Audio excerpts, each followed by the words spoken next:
Existing in the shadows of history for centuries, there's one organisation that really does feel like the work of a thriller writer.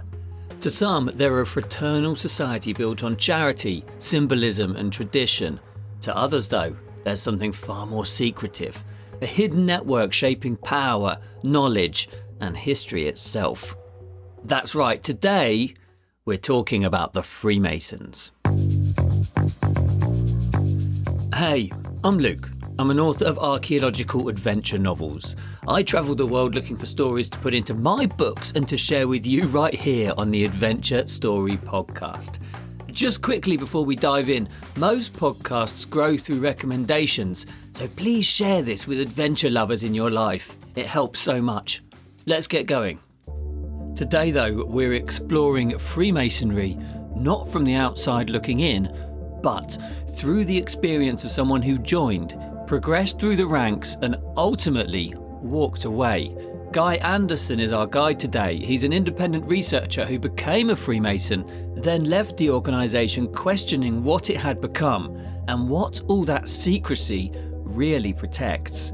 Guy also featured in season 1 of the podcast when we talked about Tartaria, a whole civilization washed from the history books.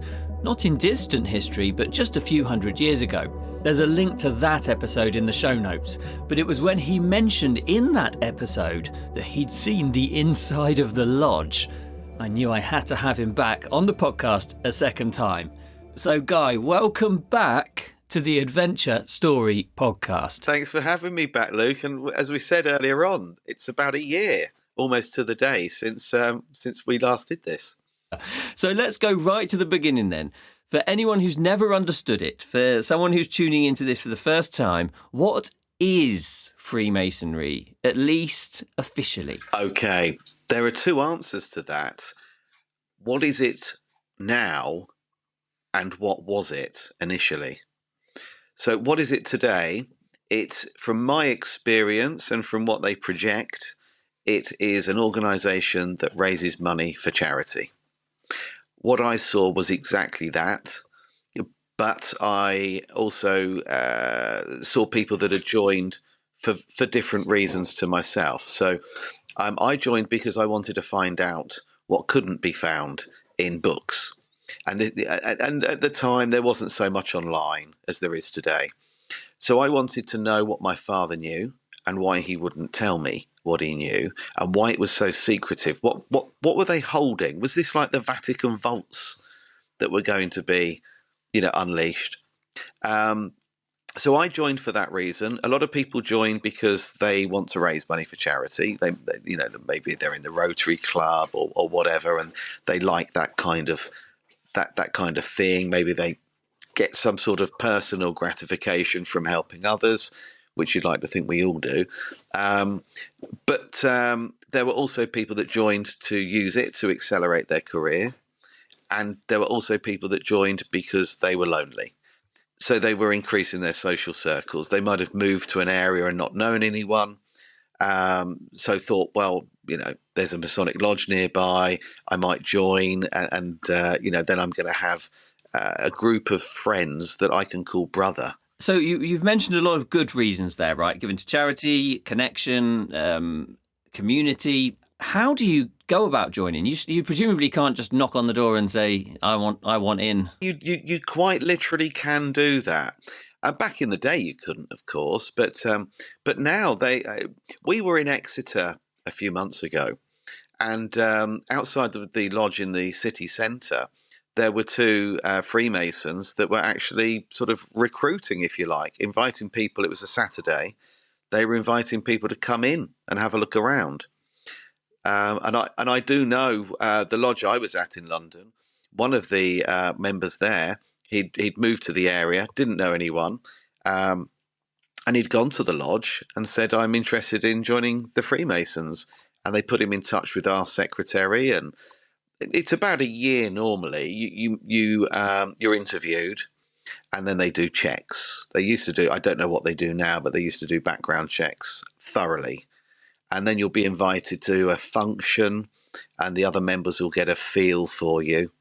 and then they'll decide whether or not you're going to be invited. That's why I'm very interested to have this conversation with you, to separate the fact from fiction, because we've all got these perceptions of these things, and some of them, of course, may be true and some of them not. And so tell me about that then, because you didn't stumble into this casually. You said you were approached by someone. Tell me how that occurred. Well, my dad had joined when I was a kid, and I was fascinated by it. But he had, by the time I was interested in joining myself, he had stopped going because he was working in the city. He worked for a big PLC, and he used it. He enjoyed it, but he used it. The handshake, the connections. Things happened a lot more swiftly. And he got deals perhaps other people might not have got without having that Masonic connection, because it's not necessarily just the handshake and Freemasons looking after each other. It is the fact that you make a promise to support and do nothing to harm another Freemason. So if I'm looking for, I don't know, I want an extension built on my house. Two people come to give me a quote. One's a Freemason, the other one isn't. The Freemason has made a promise to never do anything to harm me. The other person hasn't.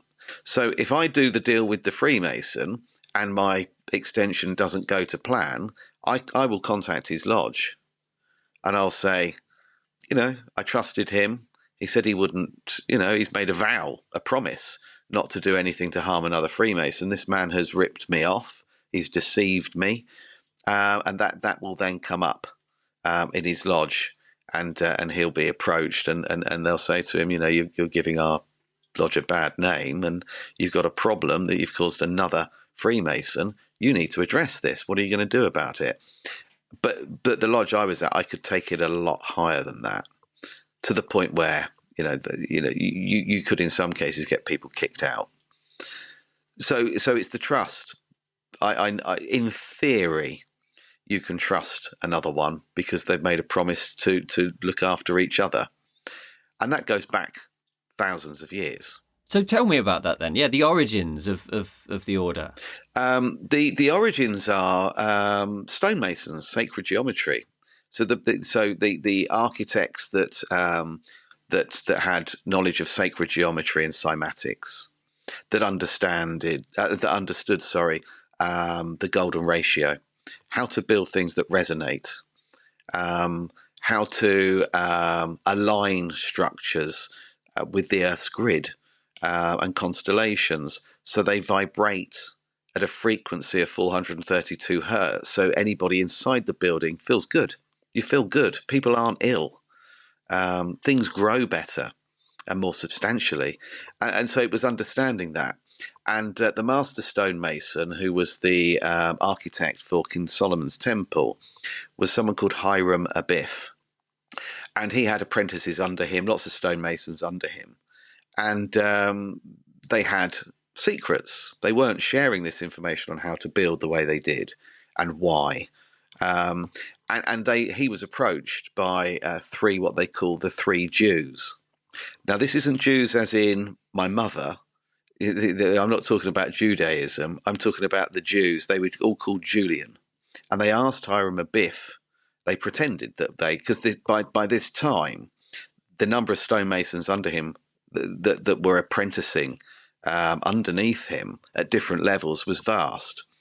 And they made out that it was dark. They're in an alleyway inside the temple. And they say to him, we want to know a bit more information. What can you share with us? And he said, well, I don't think you are stonemasons. I'm not sharing anything with you. I don't recognize you. And they killed him. That's why Freemasons look like they're going to a funeral. They wear mourning suits because you're in constant mourning as a Freemason. For Hiram Abiff, he refused to give the information, the sacred geometry, the handshake, the passwords. He refused to give any of that over to these, and he was killed because of that. So it's kind of a respect, and that's why we wear mourning suits. I say we, obviously I haven't been for about 7 years, and over the years it changed from being stonemasons to becoming Freemasons, and that Freemason stands for free and accepted Mason. That's it.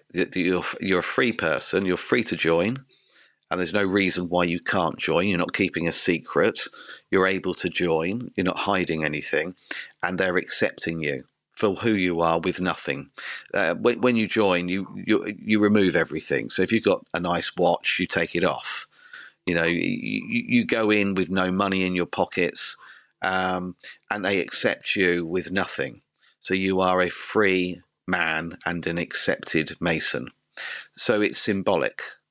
I wouldn't know where to begin building a temple. So, but you still progress through the ranks in exactly the same way as you would have done when they were building King Solomon's temple.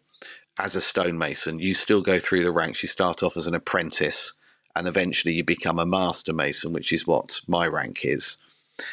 But there are 30 beyond that, and beyond that, another 66 dark degrees. Okay. So you talk about this knowledge in terms of the building the temple. Are these things that the order continue to hold? Are these literal facts and figures? This is in a shady archive somewhere on parchment, or am I being dramatic and a thriller writer over this? Is this a literal thing, or is it more metaphorical than literal instructions? It's metaphorical now, but the information will be held higher up. But of course, it's not something that would be used today. So people aren't joining and climbing through the ranks so they can understand sacred geometry. Or cymatics or frequency and vibration. They're not looking to build something.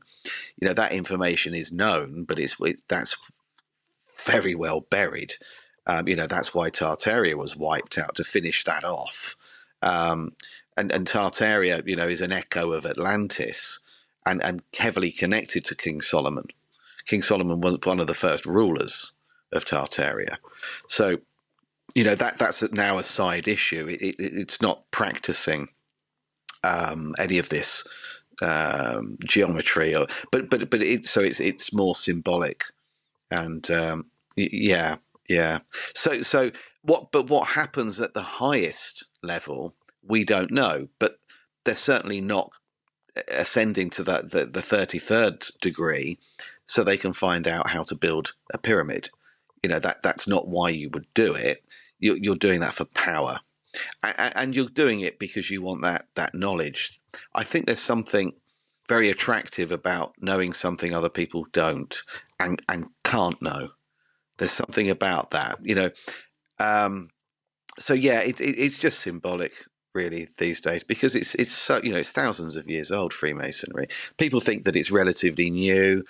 People think that it's about things that it isn't, but you'll tend to get those opinions from people that have never joined.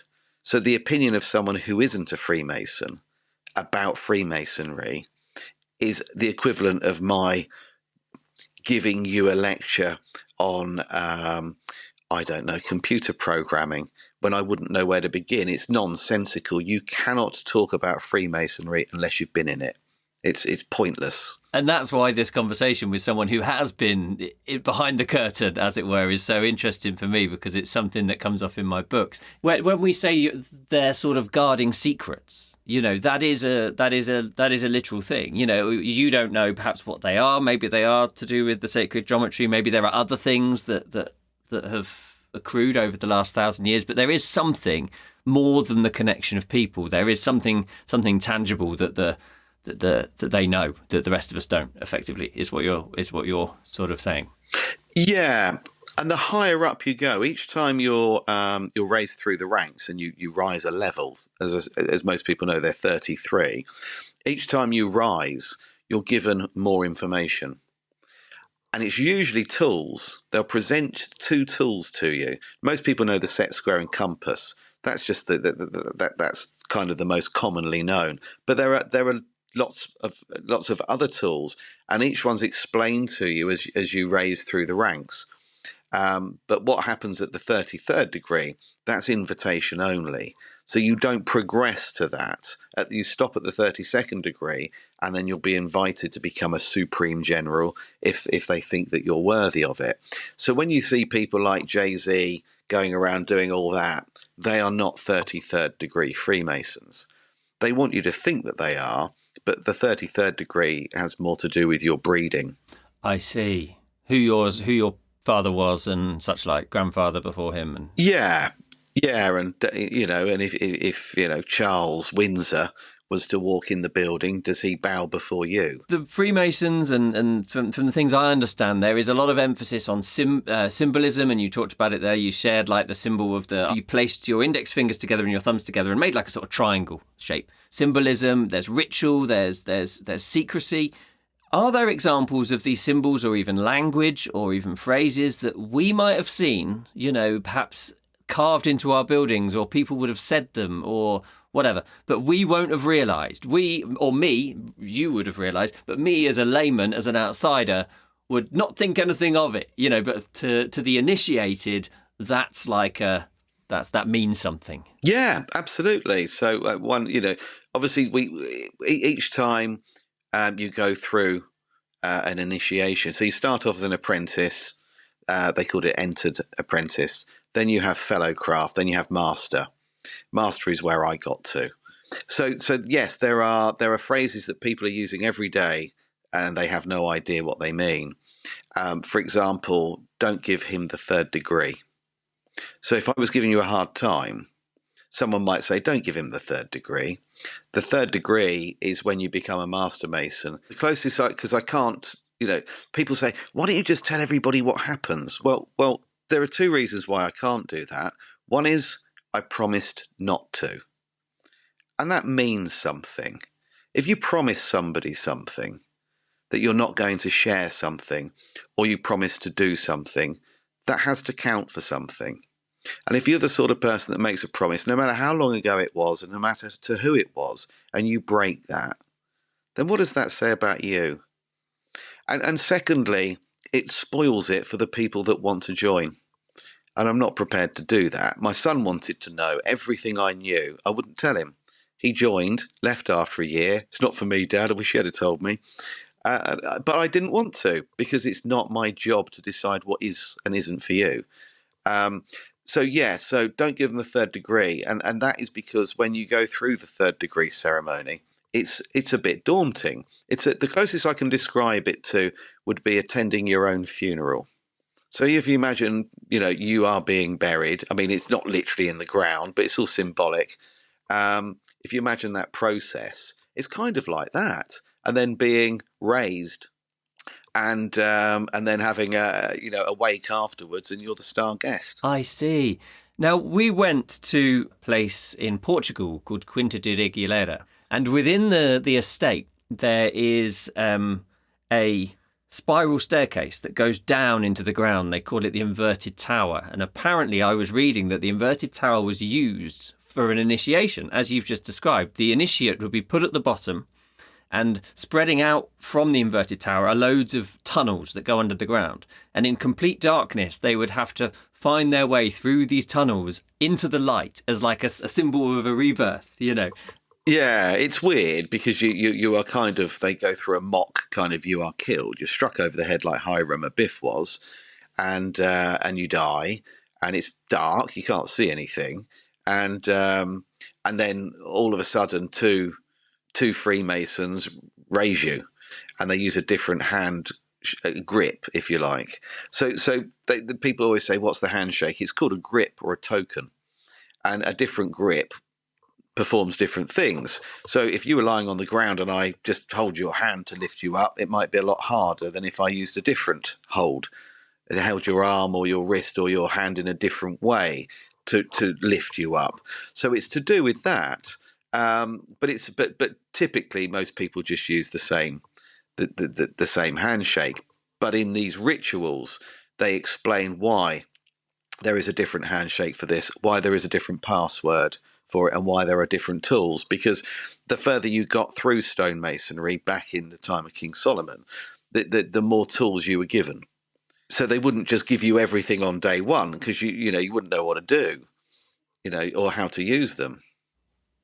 So tell me a bit, if you are able to, or it's something that you can talk about, sort of the symbols that we might see in architecture or in the lodge itself, or are there symbols like that sort of mean certain things that I might Set, square, and recognise? compass. It's always set square and compass. I mean, there are other symbols, but that's really what you're looking for. And that doesn't necessarily mean anything. It might mean that the Freemasons donated money to help with the construction of that particular building. Or, in the case of, say, the Statue of Liberty, which is really the statue of Apollo, that they have taken that. So the cornerstone on the Statue of Liberty has the set square and compass, and it was founded, if you like, by the Grand Master of the Lodge of New York when they claimed the Statue of Liberty as their own, because the Statue of Liberty is hundreds of years old. You know, it's not from France at all. That's all complete and utter nonsense. It's an ether pulling, it's an ether harnessing machine. It's a power station, but at the same time, the cloak of it is worshipping Apollo. It's a statue of Apollo, or Helios, depending on which way you lean.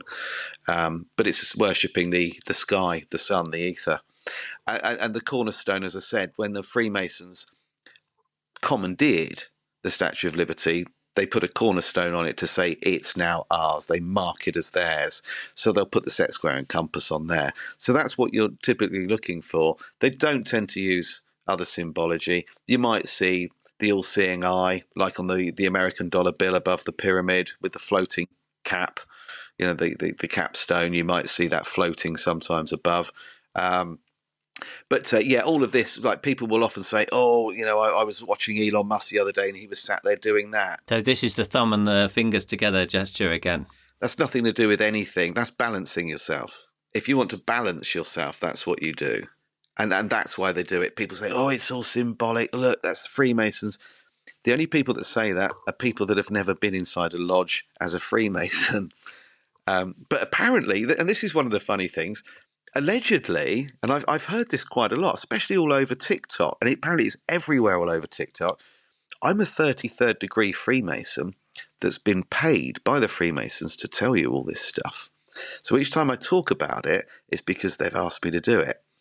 So, yeah, I'm a 33rd degree Freemason, which means I'm best friends with the Duke of Kent, the Grand Master. I knock around with the royal family and prime ministers and presidents. And this is something I wasn't aware of until recently, that I'd raised to that level without the right breeding and blood group. And I always say the same thing. Whenever I hear that I'm a 33rd degree Freemason, I go and tell my butler. That's funny. It must be nice to be talked about, to be fair, that people are listening to what you do and taking it seriously enough to come up with conspiracy theories about you. Yeah. And I say, check my background, you know. I was a tattoo artist that wrote for tattoo magazines, and, you know, I co-presented a show on TV about tattoos and stuff, and that anchor was a reminder to remain grounded. But apparently it's not an anchor at all. It's a Masonic symbol. Okay. So assuming that you're telling the truth and you did leave, assuming your story is true at the moment, I think you are. I think you're. I wouldn't have you on the podcast if I thought you were lying. You know, there would be no reason to do it. Why did you sort of step away from it? Why did you step away from it, and what was the moment or the realization that led to that moving away from that community? There were a number of reasons, and I don't want to be flippant, but I was bored. You see, I lived in Northampton, and the lodge met at Great Queen Street. As I said, I was at the Grand Lodge of the United Kingdom on Great Queen Street in London. They owned the whole block. And I would ask people to jump onto Google Maps or Google Earth and have a look at the Grand Lodge from above, because the whole block is a coffin. It's shaped, all of the buildings that they own on this little island, if you like, and that's what it looks like from above, is shaped as a coffin. And it's, again, going back to the fact you're in mourning for Hiram Biff. So I would go from Northampton, and as I said, I was a tattoo artist. So I would have to take normally the day off work, because you'd have to get there for about 4 o'clock in the afternoon. It would take me a couple of hours to get there in traffic. So and we didn't open till 11. So really, if I could do a couple of hours work, possibly, and then go home, get changed, get the ink and everything off me, jump in the car, drive to London. You always were pushed to invite guests, visitors from other lodges to boost the numbers, really. You paid for them, you paid for their dinner, you paid for their drinks, and you'd get home about midnight. And I went to quite a few meetings where sometimes there weren't enough people there to actually have a meeting because not everyone was present, so there were gaps. And the odd meeting where one of them would just walk. You weren't supposed to have your phones on. You're not allowed to, and this is something a lot of people get confused about. You're not allowed to talk about politics, and you're not allowed to talk about religion. So just to pause for that, religion is irrelevant. So you'll have men from all faiths, all backgrounds who are part of that lodge. People from all different faiths. It's not something that comes up in a conversation. We just don't care when you're in amongst it. And I'm saying the royal we. I'm sure there are people that do, but in theory, the two things you can't discuss is religion and politics, and the one thing you're not allowed to do is write anything down. Why is that then? What's the writing down? Because as soon as you've written it down, somebody else can access it. You could lose it. Yeah, so if I start writing down, certain things, then, I could lose that. Someone else could see it. So you mean to say then that for you there was no dramatic, there was no dramatic reason why you turned your back on it. It was, and I just got to the point where I would sit in a meeting and there wouldn't be much going on. And all of a sudden, one of the higher ranking Freemasons would say, "Oh, I've just got to take this call. It's a job I'm on." They were in the flying squad at Scotland Yard, a lot of the people that were in my lodge. And they'd go out the room and they'd come back in and they'd be on their phones. And there would be people who hadn't learnt their lines. But it didn't matter. They'd sit there with their book, reading from the book where you're supposed to have taken the time to memorize it and not refer to your book. But it didn't matter because, they were the chief inspector and half the people in the lodge were beneath them. So they weren't about to get,